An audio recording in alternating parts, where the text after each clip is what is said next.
అని ఎరుగనటువంటి తరం పుట్టిందంట. ఎరుగనటువంటి తరం. అది.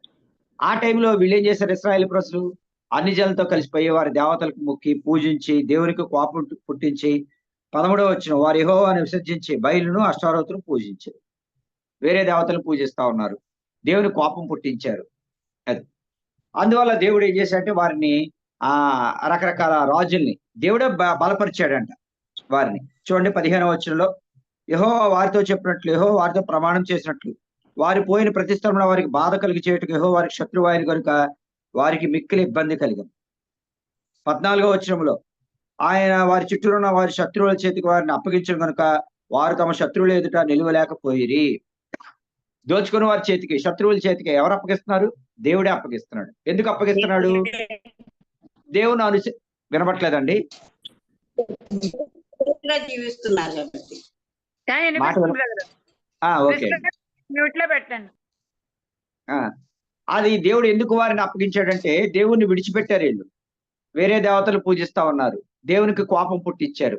ఆ కారణాన్ని బట్టి ఏం చేశాడంటే దేవుడు వారిని అప్పగించాడు. మళ్ళీ వాళ్ళు ప్రార్థన చేసినప్పుడు దేవుడు తన కృపా సమృద్ధిని బట్టి జాలిపడే దేవుడు, కోపించుచునే వాత్సల్యం చూపించే దేవుడు కనుక ఆయన మరలా వారి ప్రార్థన ఆలకించి వారిలో ఒక్కొక్క న్యాయాధిపతిని పుట్టించేవాడు. ఇప్పుడు మనం చదివినటువంటి లేఖన భాగానికి వస్తే ఇది అప్పటి దినమైన పరిస్థితి. ఎందుకు న్యాయాధిపతులు పుట్టించాడంటే దోచుకున్న వారి చేతిలో నుండి, శత్రువుల చేతిలో నుంచి రక్షించడానికి, నెక్స్ట్ ఇశ్రాయేల్ ప్రజలకి న్యాయం చేయడానికి. అంటే రాజులకు బదులు న్యాయాధిపతులు దేవుడు పుట్టించాడు ఆ దినాల్లో. అప్పుడు పరిస్థితులు ఎలా ఉన్నాయో మీకు తెలిసింది కదా. ఇది మొదటి సంగతి. రెండవ కారణానికి వస్తే ఇక్కడ 3వ అధ్యాయం 9వ వచనం, న్యాయాధిపతుల గ్రంథం 3వ అధ్యాయము 9వ వచనం. ఇశ్రాయేలు యెహోవాకు మొరపెట్టగా, వీళ్ళు చేసిన మంచి పని ఏంటంటే దేవునికి మొరపెట్టారు. ఎప్పుడైతే వాళ్ళకి బాధ కలిగిందో, ఎప్పుడైతే శ్రమ వచ్చిందో, దేవుడు ఎప్పుడైతే వారికి శత్రువు అయిపోయాడో వాళ్ళు ఏం చేశారంటే దేవునికి మొరపెట్టారు. ఇది మంచి సంగతి. మన కష్టాల్లో, మన ఇబ్బందుల్లో మనము ఏంటంటే పడిపోయినప్పుడు దేవుడు కోపం వస్తే కరెక్టే. అలాగని చెప్పి దేవుడు కోపం వచ్చిందని మన ప్రార్థన మానేయకూడదు, మందిరం మానేయకూడదు, ఆయనకి మొరపెట్టడం మానేయకూడదు. యోనా అని మరి చేప మింగేసింది, చేప కడుపులో కూర్చున్నాడా? లేదు. చేప కడుపులోకి వెళ్ళిపోయి యెహోవాని ఇలాగనే ప్రార్థించాడు. అంటే నోరు తెరవడానికి లేదు, మనసులో ప్రార్థించుకొని ఉంటాడు. ఎందుకంటే నోరు తెరిస్తే మరి ఆ చేప కడుపులో ఉండి ఎలా నోరు తెరిచి ప్రార్థన చేయడానికి అవుతుంది? మెట్టుకు సంగతి ఏంటంటే కష్టకాలంలో, ఆపత్కాలం నువ్వు నన్ను గురించి మొరపెట్టుము, నేను నిన్ను విడిపించేదను, నీవు నన్ను మహిమపరచు. దేవునికి మొరపెడితే దేవుడు ఏం చేస్తాడంట?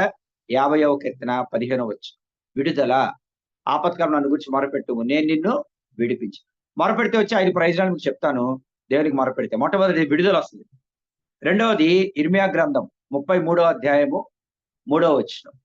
ఇర్మియా 33:3 నాకు మొరపెట్టుము, నీవు గ్రహింపలేని గొప్ప సంగతులను, గూఢమైన సంగతులను నీకు తెలియచేశాను. నాకు మొరపెట్టుము, నేను నీకు ఉత్తరం ఇచ్చాను. మొరపెడితే మొట్టమొదటిగా దేవుడు విడుదల అనుగ్రహిస్తాడు. రెండవది మొరపెడితే ఏం చేస్తాడు? జవాబు చెప్తాడు.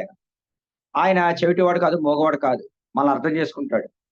మన తప్పులు బట్టి, పొరపాట్లను బట్టి ఒక్కొక్కసారి మన దారి తొలగిపోయినప్పుడు మరలా తగ్గించుకుని దీన మనసు కలిగి ప్రభు దగ్గరికి వచ్చి, ప్రభు అనే తప్పాను, నన్ను కనికరించిన ప్రార్థన ఆలకించంటే, మరి యోనా తప్పినప్పుడు ఒప్పుకున్నాడు కదా, అయ్యో ప్రభు తప్పైపోయింది క్షమించమనగానే యోనా అంటాడు 2వ అధ్యాయంలో, నీ యొద్దకు, నీ పరిశుద్ధాలయం యొద్దకు, నీ యొద్దకు నా మనవి వచ్చింది అంటాడు. ఆయన పరిశుద్ధాలయం వద్దకు వచ్చిందంట ఆయన మనవి. అది మనం ప్రార్థన చేసినప్పుడు దేవుడు మనం త్రోసివేయడు. నేను చెప్తే ఎందుకో లేదు అది ఇదని గద్దిస్తాడు, శిక్షిస్తాడు, కానీ త్రోసివేయడు, ప్రార్థన ఆలకిస్తాడు. మొదటిది మొరపెడితే ఆయన మనకేం చేస్తాడంటే విడిపిస్తాడు. రెండవది మొరపెడితే ఉత్తరం ఇస్తాడు. మూడవది మొరపెడితే 30వ కీర్తన 2వ వచనం.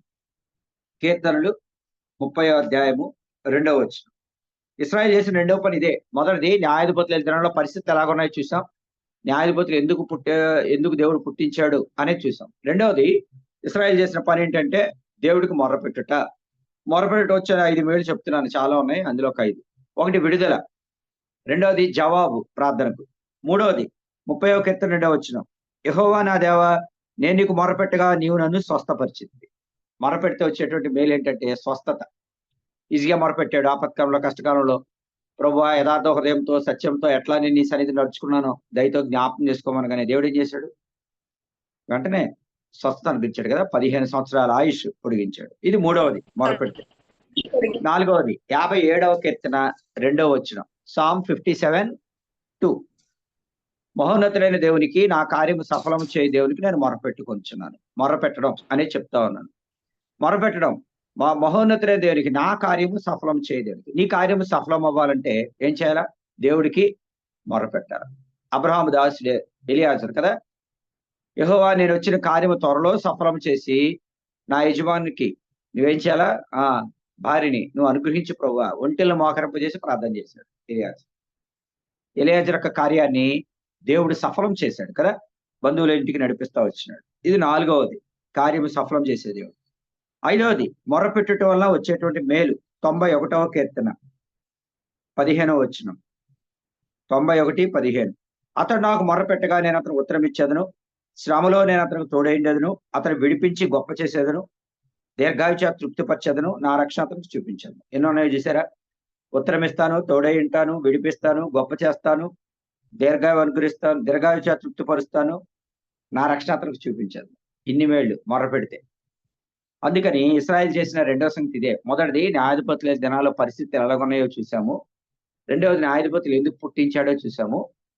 ఇక్కడ రెండవ కారణం, ఆ న్యాయాధిపతుల దినంలో వాడి కష్టాలు వచ్చినప్పుడు, శత్రువుల చేతికి అప్పగించబడినప్పుడు ఇశ్రాయేలు చేసిన పని ఏం చేశారో వాళ్ళు 3వ అధ్యాయము 9వ వచనంలో, ఇశ్రాయేలు యెహోవాకు మొరపెట్టగా, దేవునికి మొరపెట్టారు. నీ జీవితంలో, నా జీవితంలో, నీ కష్టాల ఇబ్బందులో నీ గదిలోకి వెళ్ళి తలుపేసుకుని రహస్యము చూసి నీ తండ్రికి నువ్వు ప్రార్థన చేసినప్పుడు ప్రభు ఏం చేస్తా అంటే నీ ప్రార్థనకి ఉత్తరం ఇస్తాడు, జవాబు ఇస్తాడు, నిన్ను విడిపిస్తాడు, స్వస్థపరుస్తాడు, నీ కార్యము సఫలం చేస్తాడు, నీకు తోడై ఉంటాడు.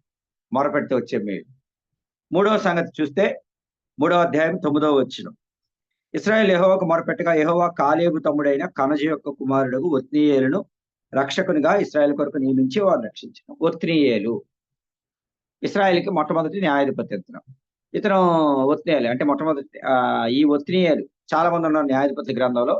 ఇందులో రాయబడిన వారిలో మొదటివాడు ఒత్నీయేలు. ఎవరితను? కాలేబు యెహోషువలు మీకు తెలుసు కదా. ఇశ్రాయేల్ 6 లక్షల కాలబలం ఐగుప్తులను బయలుదేరినప్పుడు వాళ్ళు ఇద్దరు మాత్రమే కనాన్లో ప్రవేశించారు.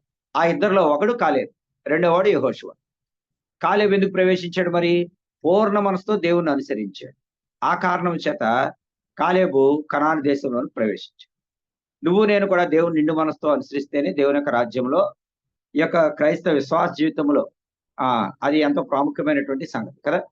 ఈ కాలేబు యొక్క తమ్ముడు పేరు కనజు, వాళ్ళ యొక్క కుమారుడి పేరు ఒత్నీయేలు. అది ఈ ఒత్నీయేలుని న్యాయాధిపతిగా లేక రక్షకునిగా దేవుడు నియమించాడు. ఒత్నీయేలు అంటే అర్థం ఏంటంటే God strength and God helping me. దేవుడే నన్ను బలపరిచేవాడు, దేవుడే నాకు సహాయం చేసేవాడు అనే రెండు అర్థాలు ఉన్నాయి దీనికి. ఒత్నీయేలు అంటే ఇది 3వ సంగతి. మొదటిది, న్యాయాధిపతుల దినాల్లో ఉన్నటువంటి పరిస్థితులు, న్యాయాధిపతులు ఎందుకు పుట్టారు. రెండవది, ఇశ్రాయేలు ఏం చేశారు. న్యాయాధిపతులు అంటే తప్పు చేశారు, పాపం చేశారు, దాన్ని గుర్తించిన వారే ఆ బాధకు తాళలేక ప్రార్థన చేశారు, దేవుడికి మొరపెట్టారు. మొరపెడితే వచ్చి 5 మేలు చూసాం. మూడవది, ఈ న్యాయాధిపతి ఎవరు? మొట్టమొదటి న్యాయాధిపతి అంటే ఒత్నీయేలు. ఒత్నీయేలు అంటే అర్థం ఏంటంటే దేవుడు నన్ను బలపరచును, రెండవది దేవుడు నాకు సహాయం చేయి. అది బైబిల్లో మీరు చూస్తే చాలా మందిని దేవుడు బలపరిచాడు కదా. ఉదాహరణకి దావీదుని 1వ సమూయేలు 17వ అధ్యాయం 50వ వచనం, దావీదు ఆ ఫిలిష్తీయుని కంటే బలాఢ్యుడై కత్తి లేకుండా ఆ వడిసెలతోనే రాత్రితో, లేకపోతే ఆ వాడి కత్తి తీసి వాడిని చంపేశాడు. దావీదుని ఎవరు బలపరిచారు? యెహోవాయే. సౌలుతో దావీదు అంటాడు కదా 1వ సమూయేలు 17వ అధ్యాయంలో, నీ దాసుడైన నేను మా తండ్రి యొక్క గొర్రెలను నేను కాస్తా ఉన్నప్పుడు సింహం వెలుగుబంటి వచ్చి మందలోని గొర్రెపిల్ల వెతుకుని పోతుంటే నేనేం చేశాను? దాన్ని తరిమి, దాన్ని చంపి కదా గొర్రెపిల్లను విడిపించి. చాలా గొర్రెపిల్లలు ఉన్నాయి, మళ్ళీ ఎందుకంటే ఆ ఒక్క గొర్రెపిల్ల పోతే పోయింది అనుకోవచ్చు కదా. దావీదు అలా అనుకోలేదు, ఒకటి కూడా నష్టపడడానికి ఇష్టపడలేదు. అది దావీదులోని గొప్ప సంగతి. మరి ఎవరు బలపరిచారు? ఎలుగుబంటిని, సింహాన్ని చంపడం అంటే మామూలు విషయం కాదు. దావీదు ఎలా చంపేశాడు అంటే దావీదుని బలపరిచింది దేవుడు. 18వ కీర్తన 1వ వచనంలో దావీదు అంటాడు కదా, యెహోవా నా బలమా, నేను నిన్ను ప్రేమించుచున్నాను. God is my strength. Jehovah నా బలమా, అది దేవుణ్ణి తన బలముగా కలిగినటువంటి వ్యక్తి దావీదు.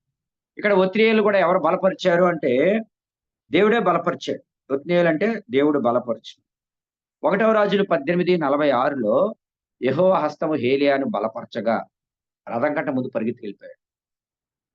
గొప్ప వర్షం వస్తుంది, వర్షం చేత మరి తడిసిపోతారని చెప్పి దేవుడు బలపరిస్తే ఆహాబు రథం కంటే ముందుగా వెళ్ళిపోయి మరి ఎట్లా సాధ్యమైంది అంటే దేవుడు బలపరిచాడు. బలపరిచాడు కాబట్టి తమ దేవుని ఎరుగువారు బలము కలిగి దానియేలు 11:32 గొప్ప కార్యములు చేయు. యెహోవా కొరకు ఎదురు చూచువారు నూతన బలము పొందుదు. యెహోవా యందు ఆనందించడం వలన మీరు బలం పొందుతారు.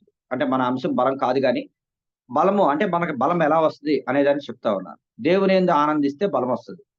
యెహోవా కొరకు ఎదురు చూస్తే మనకు బలం వస్తది. అది. యెహోవా నా బలమా నేను నిన్ను ప్రేమించున్నాను అని 18 కీర్తన దావీదు అన్నట్టు. నువ్వు ఆయన గనక ప్రేమించినట్లయితే నువ్వు బలపరచబడతావు. ఒత్నీయేలు అంటే మీనింగ్ అది. దేవుడు బలపరచడం. రెండోది ఒత్నీయేలు అనే పదానికి అర్థం ఏంటంటే దేవుడు నాకు సహాయం చేయను. God is my helping hand. లేకపోతే గాడ్ ఈస్ మై హెల్ప్. బైబిల్‌లో రాయబడింది కదా! ఎబెనెజరు అంటే ఇంతవరకు యెహోవా మనకు సహాయం చేసినని చెప్పి ఎబెనెజరు అని పేరు పెట్టారు ఇశ్రాయేలు కదా! అంటే దేవుడు మనకు సహాయం చేసే దేవుడు. ప్రతిదినము అప్పుడప్పుడు కాదు సహాయం చేసే దేవుడు. యెషయా గ్రంథం 41 అధ్యాయము 9, 10 వచనాలు రాయబడింది. నీకు సహాయం చేయవాడను నేనే. నీతో నా దక్షిణహస్తంతో నిన్ను ఆదుకుంటాను. అది దేవుడు చెప్పు. పురుగు వంటి యాకోబు స్వల్పజాలం ఇశ్రాయేలుకు భయపడకుడి. నేను నీకు సహాయం చేసేదని చెప్పుచు నీ కుడి చేతిని పట్టుకొనుచున్నాను. యెషయా గ్రంథం 41 అధ్యాయం 9-14 వచనాల్లో ఆ మాటలున్నాయి. నీకు నేను సహాయం చేస్తానని ఎవరు చెప్తున్నారు? దేవుడే చెప్తున్నాడు. అది. ఆయన ఆహ్, ఆయన మనకి ఏంటంటే ఎబెనెజర్ ఆయన మనకి. ఆయన మనకు సహాయం చేసే దేవుడు. శ్రమలో ఏం చేస్తాడు? సహాయం చేస్తాడు, విడిపిస్తాడు, తోడై ఉంటాడు, బలపరుస్తాడు, ఆదరిస్తాడు. అది ఉద్ధరించేటువంటి దేవుడు ఆయన. మెట్టుకు ఒత్నీయేలు అంటే 2 మీనింగ్స్. ఒకటి దేవుడు సహాయం చేసేటువంటి దేవుడు. రెండవది దేవుడు బలపరిచేటువంటి దేవుడు. అది. మూడవ సంగతికొస్తే ఈ యొక్క న్యాయాధిపతులు మన అంశంలో మొదటి సంగతి న్యాయాధిపతుల దినాల్లో ఉన్న పరిస్థితులు ఎలాగున్నాయంటే దేవుని వాళ్ళు విడిచిపెట్టారు. దేవుని ఎరగనటువంటి తరం పుట్టింది. అందుకనే సండే స్కూల్ వారికి గాని, యవనస్తులకు కానీ దేవుని మీరు బాగా తెలుసుకోవాలని ఆన్‌లైన్‌లో అయితేనేమి, ఆఫ్‌లైన్‌లో అయితేనేమి కూడికలు పెట్టడం అనే ఉద్దేశ్యం అదే. ఏదో మాకు తెలుసు లేకపోతే మీకు చెప్తున్నామని కాదు గానీ, ఎరిగిన సంగతులే మనం మాటి మాటికి జ్ఞాపకం చేసుకోవడం వలన మనం ఏంటంటే మన రోషం దేవుని కొరకే పౌరుషం కలిగి బ్రతకాలని, మన కలిగిన విశ్వాసాన్ని విడిచిపెట్టి కొట్టుకొని పోకుండా ఉండాలనేదే దైవజనుల యొక్క ఉద్దేశ్యం. ఆ కారణం చేతనే ఇవన్నీ. అది ఇశ్రాయేలు యెహోషువ తరంలో, వాళ్ళ పెద్దల తరంలో వెంబడించారు. తర్వాత ఏంటంటే, ఈ యొక్క విశ్వాసాన్ని, ఈ యొక్క దీన్ని క్యారీ ఫార్వర్డ్ చేసేవాళ్ళు లేరు. ముందుకు తీసుకెళ్ళేవాళ్ళు లేరు. అది. ఏంటంటే దేవుని కొరకే సమర్పణ కలిగిన వాళ్ళు లేరు. అందువల్ల ఏంటంటే విశ్వాసం సన్నగిల్లిపోయింది. అప్పుడు దేవుడిని ఎరగనటువంటి తరం పుట్టింది. అది న్యాయాధిపతుల తరంలో. అంటే దేవుని విడిచిపెట్టి ఇతర దేవతలకు మొక్కుట, దేవునికి ఇష్టం లేని కార్యములు చేయుట. అటువంటి పరిస్థితిలో వాళ్ళున్నారు. న్యాయాధిపతులు ఎందుకు పుట్టించాడంటే, ఆ యొక్క దేవుడు కోపమొచ్చి వాళ్ళని శత్రువుల చేతికి అప్పచెప్పినప్పుడు వారిని విడిపించడానికి న్యాయాధిపతులు పుట్టించాడు దేవుడు. ఇది మొదటి సంగతి. రెండవ సంగతి మరి శత్రువుల చేతిలో ఉన్నప్పుడు, దోచుకునే వారి చేతికి దేవుడు అప్పగించినప్పుడు, దేవుడు వారికి విరోధైపోయినప్పుడు వారేం చేశారంటే మొర్రపెట్టారు. నువ్వు నేను కూడా మన కష్టాల్లో, బాధల్లో, ఇరుకుల ఇబ్బందుల్లో దేవునికి మొరపెట్టాలి. మొరపెడితే దేవుడు విడిపిస్తాడు, జవాబు చెప్తాడు, తోడై ఉంటాడు, మనల్ని హెచ్చిస్తాడు, మన కార్యాన్ని సఫలం చేస్తాడు. అది రెండవ సంగతి. మూడవ సంగతి మొట్టమొదటి న్యాయాధిపతి ఎవరంటే ఒత్నీయేలు. కనజు తమ్ముడు. ఆహ్, ఆహ్, ఎవరతను? కాలేబు తమ్ముడైన కనజు యొక్క కుమారుడు ఒత్నీయేలు. ఒత్నీయేలు అంటే దేవుడు బలపరిచేవాడు, దేవుడు సహాయం చేసేవాడు అని అర్థం. అది. ఇప్పుడు నాలుగవ సంగతి గనుకొచ్చినట్లయితే, ఈ ఒత్నీయేలు ఎలా రక్షించాడు ఇశ్రాయేలుని? ఇది ప్రాముఖ్యమైనటువంటి సంగతి. 3వ అధ్యాయం 10వ వచనం. న్యాయాధిపతుల గ్రంథం 3వ అధ్యాయం 10వ వచనం. యెహోవా ఆత్మ అతని మీదకి వచ్చింది గనుక అతడు ఇశ్రాయేలుకు న్యాయాధిపతి అయి యుద్ధమునకు బయలుదేరగా యెహోవా అరమ్నహారాయము రాజైన కూషన్రిష్తాయిమును అతని చేతికి అప్పగించెను.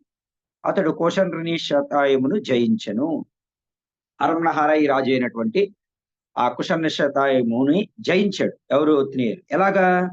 యెహోవా ఆత్మ అతని మీదకి వచ్చెను గనుక. అది సంగతి. జయించడానికి గల ప్రధానమైన కారణం ఇదే ఇంపార్టెంట్ అన్నమాట.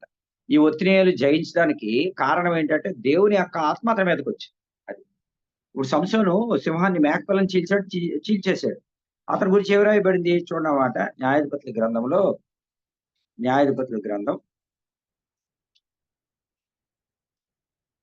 14వ అధ్యాయం. న్యాయాధిపతులు 14వ అధ్యాయము 5, 6 వచనాలు. న్యాయాధిపతులు 14, 5, 6. అప్పుడు సంసోను తన తల్లిదండ్రులతో కూడా తిమ్నాతుకు పోయి తిమ్నాతు ద్రాక్ష తోటల వరకు వచ్చినప్పుడు కొదమ సింహం అతని ఎదురుకు బొబ్బరించి వచ్చింది. యెహోవా ఆత్మ అతన్ని ప్రేరేపింపగా అతని చేతిలో ఏమీ లేకపోయినను ఒకడు మేకపిల్లను చీల్చినట్లు అతడు దాన్ని చీల్చెను. యెహోవా ఆత్మ అతన్ని ప్రేరేపింప. అది. God spirit provoked him.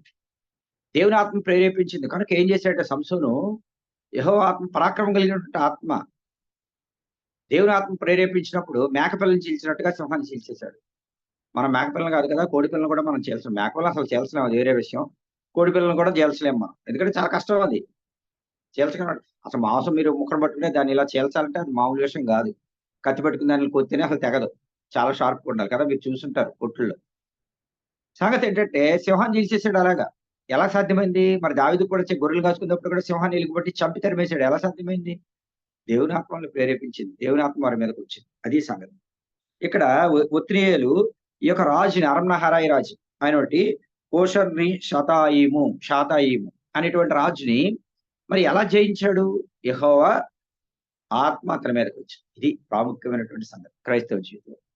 మనం నిలబడాలన్నా, దేవుని కొరకు పనిచేయాలన్నా, బలం కలిగి ఉండాలన్నా, ఆయన కార్యాలు చేయాలన్నా, జయించేవారుగా ఉండాలన్నా, దేవుని ఆత్మ కలిగిన వారంగా ఉండాలి. అది. దేవుని ఆత్మ అంటే మరి మనం కలిగి లేమా అంటే దేవుడు వాగ్దానం చేశాడు కదా!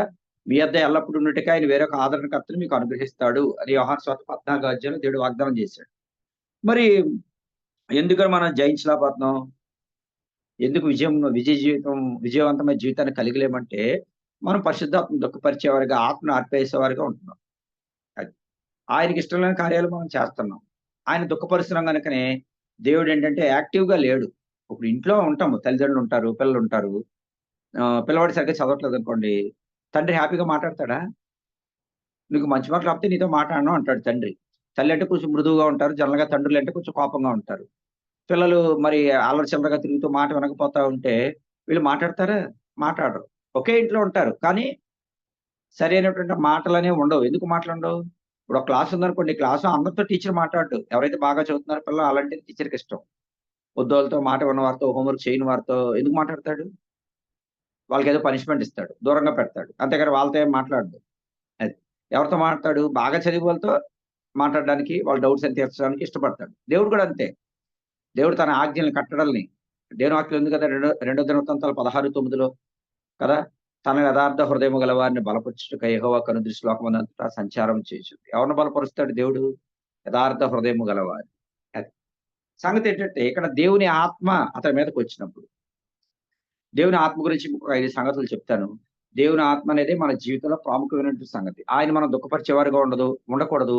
ఆత్మను ఆర్పేసేవారిగా ఉండకూడదు. ఈ దేవుని యొక్క ఆత్మ ఏం చేస్తాడంటే, పాత నిబంధనలంటే అప్పుడు సౌలు మీదకి ఫస్ట్ దేవుని ఆత్మ వచ్చాడు.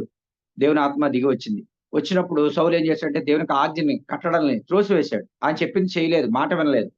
కనుక దేవుని ఆత్మ విడిచిపోయింది సౌలుని. దురాత్మ వచ్చింది. ఆ దురాత్మను పోగొట్టడానికి దావీదు కదా! యెహోవా తనను విడిచి దావీదునకు తోడైయుండుట చూచి సౌలు భయపడెను. 1 సమూయేలు 18వ అధ్యాయంలో ఆ మాట. అంటే సౌలుని విడిచిపెట్టేసాడు దేవుడు. దావీదుకు తోడై ఉన్నాడు.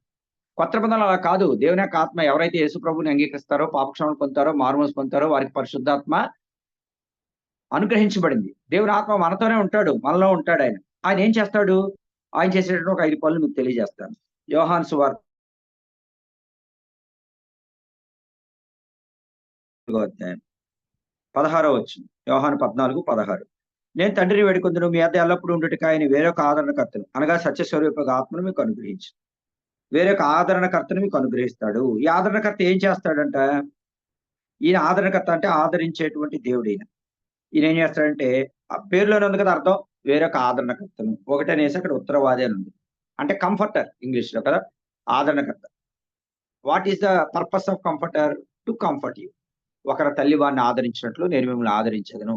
యెరూషలేములోనే మీరు ఆదరింపబడి నా అంతరంగమందు విచారములు హెచ్చగా నీ గొప్ప ఆదరణ నా ప్రాణములకు నెమ్మది కలుగజేయుచు.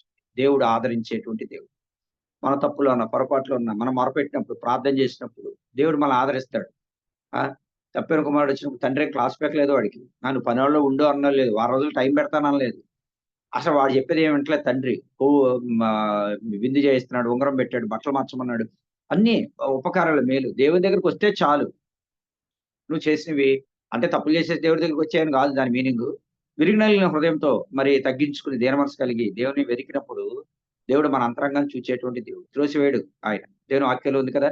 నా యొద్దకొచ్చేవాడిని నేను ఎంత మాత్రము బయటికి త్రోసివేయను. అది. ఇక్కడ మొట్టమొదటిది ఆయన కంఫర్టర్. యోహాను సువార్త 14 అధ్యాయం 16 వచనం అంటే ఆదరించే దేవుడు. రెండవది దేవుని యొక్క ఆత్మ చేసే పని. యోహాను సువార్త 16 అధ్యాయం 13 వచనం. 16, 13. అయితే ఆయన అనగా సత్యస్వరూపమైన ఆత్మ వచ్చినప్పుడు మిమ్మల్ని సర్వసత్యంలోనికి నడిపించు. అది. ఆయన ఏం చేస్తా అంటే సత్యంలో నడిపించేటువంటి దేవుడు. యెషయా 58:11 ఉంది కదా!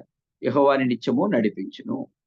23వ కీర్తన మనకు తెలుసు కదా! శాంతికరమైన జలముల యొద్ద నడిపించే దేవుడు. గాఢాంధకారపు లోయలో కూడా నడిపించే దేవుడు. గాఢాంధకారపు లోయైన, అగ్నిగుండమైన, జలముల్లో అయిన దేవుడు మనకు తోడై ఉంటాడు కాబట్టి ఆయన నడిపిస్తాడు చేయబట్టుకుని. కాబట్టి మనకు భయమేం అక్కర్లేదు. మూడవది ఆయన చేసేటువంటి పని ఇక్కడే యోహాను 16:13లో రెండవ భాగంలో. ఆయన తనంతట తానే ఏమీ బోధింపక వేటిని వినిన వాటిని బోధించి సంభవింపో సంగతులు మీకు తెలియచేయడు. కీర్తన 32:8 నీ మీద దృష్టించి నీకు ఆలోచించే ప్రజలు నువ్వు నడవలసిన మార్గం నీకు బోధించదు. బోధించేటువంటి దేవుడు, ఆలోచన చెప్పేటువంటి దేవుడు, ఆదరించేటువంటి దేవుడు, తర్వాత నడిపించే దేవుడు, తర్వాత బోధించేటువంటి దేవుడు. నాలుగవది హెబ్రీయులకు రాసిన పత్రిక 12:10 కదా! ఆయన మన మేలు కొరకే శిక్షించుచున్నాడు. ఆయన ఏం చేస్తాడంటే దేవుడు చేసే పని, దేవుని ఆత్మ లేక దేవుడు చేసేటువంటి పని. మన మేలు కొరకే ఒక్కొక్కసారి గాయాలు చేస్తాడు. స్నేహితుడు మేలు కోరి గాయములు చేయు. పగవాడు లెక్కలేని ముద్దులు పెట్టు. ఆయన మన స్నేహితుడు. ఆయన మనకు గాయాలు చేస్తాడు. ఎందుకంటే దేవుని యొక్క నైజం అది. దేవుడి స్వభావం ఏంటంటే మనం తప్పు చేసినప్పుడు ఒక దెబ్బ కొడతాడు. మనల్ని శిక్షించి సరైన మార్గంలో పెడతాడు. ప్రభువు చేసే శిక్షను తృణీకరిస్తే మనం దుర్బీజులమే గాని కుమారులం కాదు. అంతే కదా! నువ్వు హోంవర్క్ చేయలేదు, ఇచ్చిన వర్క్ చేయలేదు. టీచర్ ఏం చేస్తాడు? దెబ్బేస్తాడు కదా! అది. ఒక దెబ్బేస్తాడు. రెగ్యులర్‌గా చేసేవాడివే. కాకపోతే అందరిని కొట్టినప్పుడు ఆ చదివేవాడిని కూడా ఒక దెబ్బేయాలి. కాకపోతే కొంచెం చిన్నగా ఏస్తాడు. అది. ఎందుకంటే ఆడు రెగ్యులర్‌గా చేస్తాడు. ఈ రోజే చేయలేదు. మరి ఆళ్ళని కొట్టి ఈళ్ళు కొట్టకపోతే బాగోదు కాబట్టి ఈయన కూడా ఒక దెబ్బేస్తాడు. అంటే వాడిని శిక్షించడంలో ఒక టీచర్ పిల్లవాడిని శిక్షించడంలో ఉద్దేశ్యం ఏంటంటే వాడు బాగుపడతాడని. అది. ఆయన కూడా అంతే కదా! నీ దుడ్డు కరువు నీ దండమును నన్ను ఆదరించు. మనం దారి తొలగిపోతున్నప్పుడు దేవుడు ఒక దెబ్బన్న వేసి దారిలో మనల్ని ఏం చేస్తారు? నడిపిస్తారు. చివరగా ఆయన చేసేటువంటి పని ఏంటంటే ఆత్మ చేసేటువంటి పని. 1 కొరింథీ 6:11 ఎఫెసీ 5:25 ఈ రెండిట్లో ఉంది. ఆయన ఆత్మ ద్వారా మనల్ని పవిత్రపరుస్తాడు. ఎఫెసీ 5:25లో వాక్యమనే ఉదక స్నానము చేత ఆయన మనల్ని పవిత్రపరుస్తాడు. అది. అంటే ఆయన మనల్ని పవిత్రపరిచేటువంటి దేవుడు. ఎలాగా? ఆయన వాక్యము ద్వారా, లేకపోతే ఆయన ఆత్మ ద్వారా, ఆయన నామము ద్వారా, ఆయన రక్తము ద్వారా. వీటన్నిటి ద్వారా మనం ఏమవుతామంటే మనం పవిత్రపరచబడతాం. అది. ఎందుకంటే ఆయన నామం పరిశుద్ధమైనది, పూజింపదగినది. ఆయన నామం ఉచ్చరించడం ద్వారా మన పవిత్రత. ఆయన ఆత్మ ద్వారా, ఆయన పరిశుద్ధాత్మ ఆయన పేరు కదా! ఆయన మనల్ని పరిశుద్ధపరిచేటువంటి దేవుడు. మూడోది రక్తము ద్వారా పరిశుద్ధత వస్తది. వాక్యము చదువుడు ద్వారా మనలోని తప్పులు ఎత్తి చూపిస్తాడు. మళ్ళీ ఆయన రక్తం ద్వారా మనం ఏం చేయొచ్చు? గొర్రెపిల్ల రక్తంలో తమ వస్త్రములు ఉదుక్కొని వాటిని తెలుపు చేసుకొనిరి. వస్త్రాలు ఉదుక్కొని తెలుపు చేసుకొనుట ఆయన రక్తములో. ఈ రీతిగా దేవుని యొక్క ఆత్మ చేసేటువంటి పని. ఈ ఆత్మను కలిగిన వాడు ఎవరు? ఒత్నియేలు. యోసేపు గురించి కూడా అదే మాట అన్నారు కదా! ఇతని వలె దేవుని ఆత్మ కలిగిన వ్యక్తిని మనం చూడగలమా? కనుగొనగలమా అన్నారు. దానియేలు గురించి ఏమన్నారు? నీ రాజ్యంలో ఒక మనుషుడున్నాడు. అతడు దేవతల ఆత్మ అతని యందు ఉంది అని చెప్పారు. చూసారా? ఆ! ఎక్కడది? దానియేలు గ్రంథంలో. దేవుని ఆత్మ కలిగినటువంటి వాడు. అది. యోసేపు కూడా దేవుని ఆత్మ కలిగినటువంటి వాడు. కనుకనే ఏమైంది? ఆ రాజ్యానికి ఎంతో ఉపకారంగా ఉంది. నువ్వు దేవుని ఆత్మ కలిగినప్పుడు నీ వల్ల అనేకులకు ప్రయోజనం, మేలు, క్షేమం కలుగుతుంది. దానియేలు ద్వారా కూడా ఎంతో క్షేమం, మేలు కదా! ఇక్కడ ఒత్నియేలు ద్వారా కూడా అంతే. దావీదు కూడా అంతే. దావీదు కూడా దేవుని ఆత్మ కలిగిన వాడు. అది. అందుకనే అనేకమైన కీర్తనలు రాశాడు. ఇప్పటికి ఆ కీర్తనల ద్వారా మనకి ఎంత ఆదరణ, ఎంత మేలు. దావీదు చనిపోయాడు గానీ ఆ కీర్తనలు ఇంకా మనతో మాట్లాడుతున్నాయి కదా! అది. మెట్టుకు సంగతి ఏంటంటే ఇది 4వ సంగతి. యెహోవా ఆత్మ అతని మీదకి వచ్చెను గనుక. దేవుని ఆత్మ చేసే 5 పనులు చూసాం. ఆయన నడిపించే దేవుడు, శిక్షించే దేవుడు, ఆయన ఆదరించే దేవుడు, ఆయన బలపరిచేటువంటి దేవుడు, మనల్ని బోధించేటువంటి దేవుడు, మనల్ని పవిత్రపరిచేటువంటి దేవుడు ఆయన. చివరగా 5వ సంగతి చూస్తే 3:11 న్యాయాధిపతులు 3:11. అప్పుడు 40 సంవత్సరములు దేశము నెమ్మది పొందింది. ఒత్నియేలు టైంలో. ఎన్ని సంవత్సరాలంట? 40 సంవత్సరాలు. ఏం పొందింది దేశం? నెమ్మది పొందింది. దేవునికి ఉద్దేశం అదే. 1 తిమోతి గనక మనం చూస్తే 2వ అధ్యాయం 1 వచనంలో మనం నెమ్మదిగాను, సుఖముగాను బ్రతుకు నిమిత్తం. నువ్వు నెమ్మదిగా సుఖంగా ఉండాలంటే అట్‌లీస్ట్ మినిమమ్ 3 పనులు చేయాల. 1 ప్రార్థన చేయాల. నెమ్మదిగా సుఖంగా ఉండడానికి. 1 తిమోతి 2:1లో. ప్రార్థన చేసినప్పుడు నెమ్మదిగా సుఖంగా బతుకుతావు. రెండవది యెషయా 26:3 ఎవని మనసు నీ మీద ఆనుకొనునో వానిని పూర్ణ శాంతి గలవానిగా కాపాడు. నీకు శాంతి కావాలి, నెమ్మది కావాలి, పూర్ణమైన శాంతి కావాలి అనుకో. దేవుని మీద ఆనుకోవాలి. అంటే ప్రతి పరిస్థితిలో ప్రభువా నీవే నాకు దిక్కు, నాకు సహాయం చేయి, నన్ను నడిపించు అనాలి. అది రెండోది.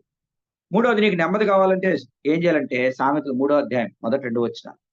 ఆయన ఆజ్ఞలు గైకుంటే అవి నీకు శాంతిని, గడిచేటువంటి సుఖ జీవం కలిగిన సంవత్సరాలు నీకు దయచేస్తాను. ఏది? దేవుని యొక్క ఆజ్ఞలకి విధేయత. దేవుని యొక్క ఆజ్ఞలు మనం మననం చేసినప్పుడు, గైకొన్నప్పుడు, లోపరుచుకున్నప్పుడు మన హృదయాన్ని, మన హృదయం చెడ్డది. దేవుని యొక్క వాక్యానికి లోబడదు. శరీర స్వభావం, ఆత్మ స్వభావం మీకు తెలుసు కదా! రోమీయులు రాసిన పత్రిక 8వ అధ్యాయంలో శరీర స్వభావం ఎంత మాత్రము, ఏ మాత్రము లోబడనేరదు అని రాయబడింది. మనం దేవుని ఆత్మ కలిగిన వారం కాబట్టి మనం ఏం చేయాలంటే దేవుని వాక్యానికి మన శరీరాన్ని నలగొట్టి లోపరుచుకోవాలి. అది లోబడనివ్వదు, ప్రార్థన చేయనివ్వదు, వాక్యం చదవనివ్వదు మన శరీరం కదా! మన శరీరమే మన శత్రువు. సంగతేంటంటే ఎవరైతే దేవుని ఆజ్ఞలకు లోబడతారో వారు శాంతి కలిగిన వారుగా ఉంటారు. అది. నెమ్మది కావాలంటే ప్రార్థన చేయాలా? నెమ్మది కావాలంటే ఆయన మీద ఆనుకోవాలి. నెమ్మది కావాలంటే దేవుని ఆజ్ఞలు గైకొనాలి. మెట్టుకు 5 సంగతులు చూచాం. మొదటిది న్యాయాధిపతులు ఎళ్ళే దినాల్లో ఉన్న పరిస్థితులు. ఆ టైంలో ఎందుకు దేవుడు న్యాయాధిపతులు నియమించాడు అనేది మొదటిది. రెండవది ఆ టైంలో ఇశ్రాయేలీయులు ఏం చేశారు? దేవునికి మొరపెట్టారు. ఆయన మొరపెడితే వచ్చే 5 లాభాలు చూసాం. ఒకటి విడుదల కలుగుతుంది. మొరపెడితే దేవుడు ఉత్తరమిస్తాడు.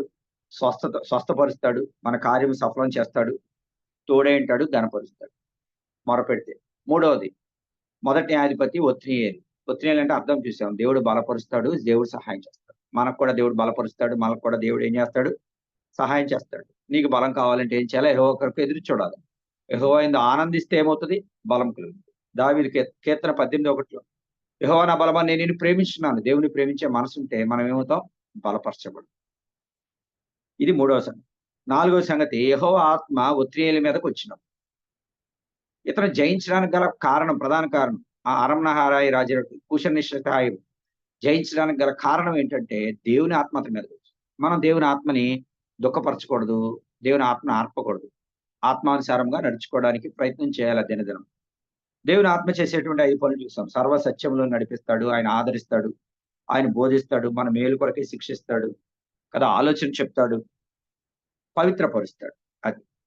చివరగా దేవుని యొక్క ఉద్దేశ్యం ఏంటంటే ఈ ఒత్తిడిని రక్షకునిగా అంగీకరించడంలో ఇశ్రాయేలు ప్రజలకు ఏం చేశాడంటే 40 సంవత్సరాలు నెమ్మది కలుగజేశాడు. నీకు నాకు కూడా నెమ్మదినివ్వడానికి మనం నెమ్మదిగా సుఖంగా బతకాలని దేవుని యొక్క ఉద్దేశ్యం. ఎప్పుడు నెమ్మది సుఖంగా ఉంటాం? ఒకటి ఆయనకి ప్రార్థన చేసినప్పుడు. రెండోది దేవుని మీద ఆనుకున్నప్పుడు. మూడోది సామెతలు 3:2-1 ఆయన ఆజ్ఞలు గైకొన్నప్పుడు శాంతిని సుఖజీవనం కలిగి 3వ అధ్యాయం మొదటి 2 వచనాలు. శాంతిని సుఖజీవనంతో గడిపే సంవత్సరాలు నీకు ఇవ్వాలి. శాంతి కావాలంటే ఆయన ఆజ్ఞలు గైకొనాలి. అది. దేవుడి కొద్ది మాటలు మన వినికిడిలో దీవించుకుందాం. Praise the Lord. ప్రార్థన చేస్తారా? ఎవరైనా ఉన్నారా? సందీప్ ఉన్నారండి? అన్న ప్రైజ్ లార్డ్ అన్న.